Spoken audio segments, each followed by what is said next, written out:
On Maruti Suzuki presents ESPN Cricinfo T20 timeout. India need to put Perth behind them and get the job done against Bangladesh. Any sort of slip up from Rohit Sharma's side and it throws the race wide open again for the likes of Pakistan and maybe even Zimbabwe. Right, I've got Moody and Uthappa with me.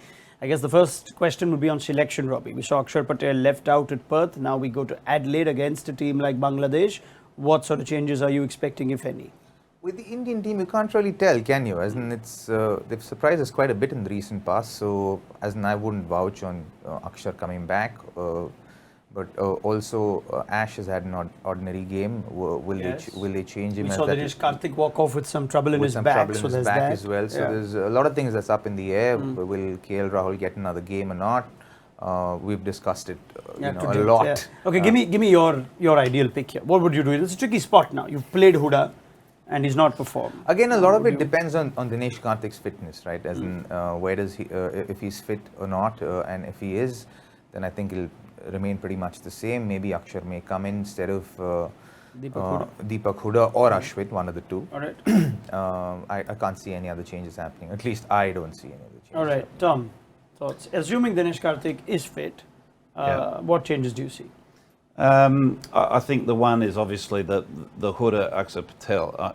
Personally, I'd stick with Huda because I don't think they need that other spinning option. I think that the extra batter, it just on paper, it looks a better balanced side to me.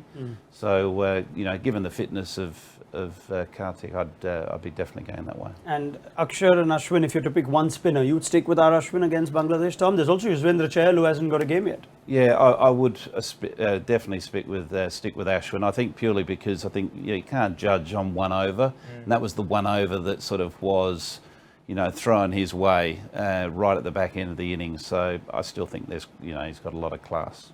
All right, so you wouldn't bring in Rishabh Pant for DK if DK is available. That doesn't change for you, right? Tom? Not at this stage. But if there's any doubt whatsoever, I wouldn't hesitate because, as Robin would know, from a keeping perspective, if there's any sort of shadow of doubt around whether you're right or not, you don't want to be going into a contest as a keeper, with back issues. All right.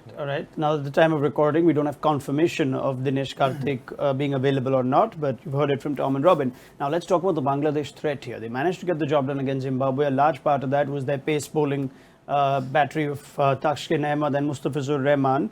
Taskin's looking good. If there is a potential threat here, or a real threat here to India's strong batting, it is Taskin. I don't want to speak too soon, but I feel like he's come of age. He's been a pretty erratic bowler in the past, but it seems like he's found himself. I don't know if that's Alan Donald's impact on him, but he seems a lot more self-assured about where he wants to bowl and the areas that he's been bowling. He's been pretty disciplined with the way he's been bowling. It's been very impressive to watch.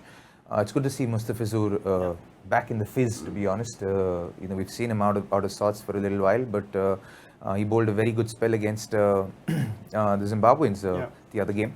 So he'd like to pick up from where he left off in that previous game. I ended that last statement saying strong Indian batting, but we also know in 2 games now, Tom, they've been reduced to 3 or 4 very quickly. Bangladesh would know this and probably be discussing it.